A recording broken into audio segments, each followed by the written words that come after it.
Vamos a seguir creando herramientas para tener nuestra caja de herramientas completa de los números complejos. Recuerden que un número complejo z tiene la forma a más bi, donde a y b son números reales e i es el número imaginario raíz de -1. Es muy importante que no olviden que cuando nosotros estamos hablando de números complejos, estamos hablando de un número que tiene una parte real y una parte imaginaria, la suma de una parte real y una parte imaginaria. Por lo tanto, en este número complejo z, a va a ser mi parte real y bi es mi parte imaginaria. Y a pesar de que b sea un número real, al multiplicarlo por el número imaginario i raíz de -1, se convierte en que bi es un número imaginario. Y ahora sí, ya que tenemos una parte real y una parte imaginaria, z va a ser un número complejo. Pero hay que tener cuidado. Para dejarlo más claro voy a decir que si yo tomo la función de la parte real de mi número complejo, esta va a ser a, y si yo tomara la función de mi parte imaginaria de mi complejo z, esta va a ser b, es decir, el número que hace la escala con mi parte imaginaria. Ojo, tomen en cuenta que como vimos en el video pasado, la función de la parte imaginaria de z es b, solamente b, es decir, aquel número que hace la escala con la parte imaginaria. Si b aumenta, la parte imaginaria va a aumentar, si b disminuye, la parte imaginaria va a disminuir. Tengan cuidado, solamente es cuestión de recordar que cuando nosotros tenemos la función de la parte imaginaria de z es b, aquel número que está multiplicando a i en mi número complejo, mientras que en mi número complejo, como aparece un número real b multiplicado por i, es un número imaginario. Pero bueno, de cualquier manera nosotros habíamos visto esto en el video pasado, así que vamos a empezar a ver lo que tenemos que ver este video. En este video se llama complejos conjugados, por lo tanto voy a definir lo que es el conjugado de un número complejo. Voy a decir que el conjugado de mi número complejo va a ser z con una barra encima, o como otros autores lo llaman z asterisco, y este va a ser a menos bi. Es decir, es lo mismo que el complejo original, solamente que estoy cambiando de signo la parte imaginaria. Voy a ver esto con una gráfica para que quede mucho más claro. En esta gráfica voy a poner como el eje de las x a la parte real de mi complejo y como eje de las y a la parte imaginaria. Por lo tanto, si z es un vector, entonces va a tener como parte real a a y como parte imaginaria a b. Fíjense que este vector z que estoy pintando de amarillo tiene a en parte real y b en parte imaginaria. Ahora, ¿qué pasará con el conjugado? Pues bien, la parte real se va a mantener constante, es invariante, sigue siendo a. Sin embargo, la parte imaginaria va a cambiar de signo. En lugar de ser bi, va a ser menos bi. Mi vector va a seguir siendo el mismo, solamente que esta vez, en lugar de ir hacia arriba, irá hacia abajo. Quiero que observen que la longitud de mi vector es la misma, lo único que cambia es la dirección. O dicho de una manera distinta, es el mismo vector, solamente que está reflejado con respecto al eje de las x. Pero bueno, es hora de que veamos propiedades muy interesantes que tienen los complejos conjugados. Por ejemplo, la suma de complejos conjugados. ¿Qué sería la suma de complejos conjugados? Gráficamente es la suma de dos vectores, mi vector que tengo de amarillo, que era z, y a este le voy a sumar mi vector de morado, que era z conjugado. Y la suma de estos dos vectores me va a dar un punto en mi eje de la parte real.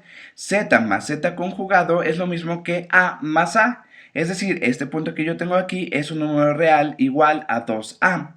Lo podemos probar también de una manera algebraica. Si yo tengo a z que es a más bi y a este le sumo z conjugado que es a menos bi. Entonces yo obtendría que a más bi más a menos bi, pues bi menos bi se va y me queda 2 veces a.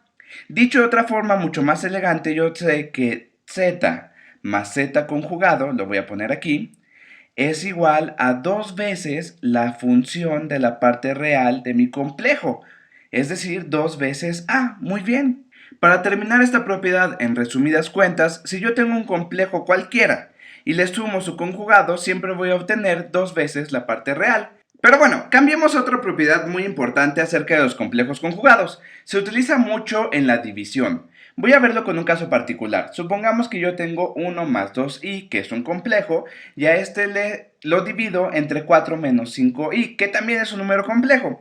Suena un poco lógico decir que un número complejo entre un número complejo me va a dar un número complejo, pero bueno, ¿cómo puedo yo resolver esto? Para yo resolver una división entre números complejos voy a multiplicar por 1. ¿Pero por qué 1? Por un 1 muy especial, un 1 tramposo. Mi 1 va a ser el complejo conjugado del complejo que divide, es decir, del denominador. Ahora sí, si yo multiplico por 4 más 5i entre 4 más 5i, que es 1, voy a poder resolver esta división. ¿Y cómo lo voy a hacer? Pues bueno, es solamente una multiplicación algebraica. Primero voy a multiplicar mis dos complejos que están en mi numerador. 1 por 4 más 5i, pues es 4 más 5i. Aquí no hay mucho que hacer. Y ahora sí, 2i por 4 es 8i. Y 2i por 5i es 10i cuadrada. Pero recuerden que i cuadrada es menos 1. Entonces esto es menos 10. Ya esto hay que dividirlo entre 4 menos 5i por 4 más 5i. Es una diferencia de cuadrados, está muy fácil de hacer. Esto es el cuadrado del primer número, o sea 4 por 4 es 16, lo voy a anotar aquí. 16 menos el cuadrado del segundo, pero aquí me falta algo, aquí está mal, porque era 5i, no 4i, perdón. Aquí voy a poner 5i, y ahora sí. Otra vez vamos a hacer la parte de abajo, que es una diferencia de cuadrados. Les quiero pedir una disculpa porque siempre me equivoco en todos los videos. Es que mi mente va más rápido de lo que va el video y empiezo a divagar y entonces siempre cometo errores de dedo. Pero bueno, ahora sí vamos a hacerlo. Es una diferencia de cuadrados, entonces me queda 4 por 4, que es 4 al cuadrado. Lo voy a anotar acá. Ya a esto hay que restarle el cuadrado del segundo, o sea, menos 5i al cuadrado.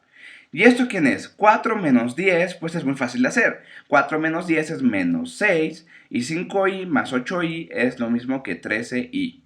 Y a esto lo voy a dividir entre 4 al cuadrado, que es 16, menos 5i al cuadrado, o sea 25i cuadrada, pero como es i cuadrada es negativo, entonces obtengo menos 25, y con este menos me da más. 16 más 25 es 41. Bien, menos 6 más 13i entre 41. Esto lo puedo escribir de otra manera. Lo puedo escribir como menos 6 entre 41 más 13 entre 41 por i. ¿Y qué creen? Esto es un número complejo. Si yo divido un número complejo entre otro número complejo, obtengo un número complejo. Y dense cuenta que pudimos resolver esta división porque pudimos multiplicar a un complejo por su conjugado. Es decir, un complejo por su conjugado es lo mismo que... ¿Quién era el complejo? El complejo es a más bi, entonces es lo mismo que a más bi, que multiplica a menos bi. Y dicho de otra manera, esto es una diferencia de cuadrados. ¿Qué obtengo? El cuadrado del primero, y a esto hay que quitarle el cuadrado del segundo. Bien, pero esto es lo mismo que a cuadrada, y después tengo bi elevado al cuadrado es b cuadrada negativo. Por menos, pues me va a quedar más b cuadrada. O dicho de otra manera, esto es lo mismo que la magnitud del complejo elevado al cuadrado. Espero que en este video les haya quedado claro lo útiles que pueden ser los complejos conjugados, por ejemplo en operaciones como la división de números complejos.